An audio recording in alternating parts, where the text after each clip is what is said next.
a lot of people experience things like their family, the people who are closest to them, just ridiculing them to say, this doesn't work. What the heck are you doing? You're an educated person.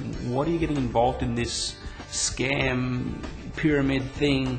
You know, what are you doing that for? So that was an initial challenge, is just, I guess, having people's perceptions looking to influence you. Now, I was lucky. I was probably dumb enough and pig-headed to a way where I just thought, well, what do you guys know? So I was confident enough to back my own decision. And the reality was, every single person who was giving me their opinion had not investigated this opportunity as much as I had. So I knew that I already was more educated about the topic we were talking about. Now, the mistake I made was to argue with them. That was my first line of defense. Well, I'm going to argue because I want to be right. Everyone likes to be right. Well, everyone you argue with thinks they're right too. So I just needed to realise that I'd made the right decision for me.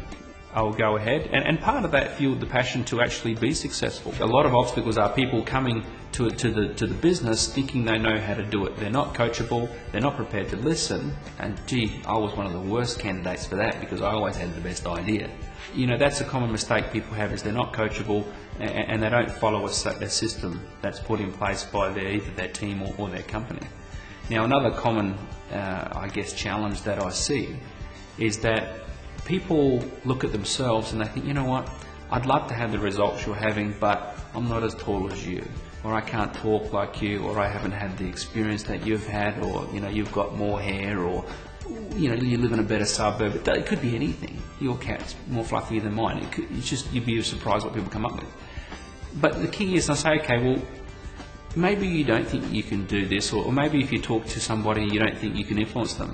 But my question is, do you think that you can introduce that person to me? Okay, well, if you can, well, that means you can do the business. You don't need to be good enough to do the business. You need to find 4 or 5 people who are good enough and introduce them to some information or some people who can help get them into the business. So a big mistake people make is they judge themselves and compare themselves to others. You should never compare yourself to others, because not one person on the earth is the same. Not one.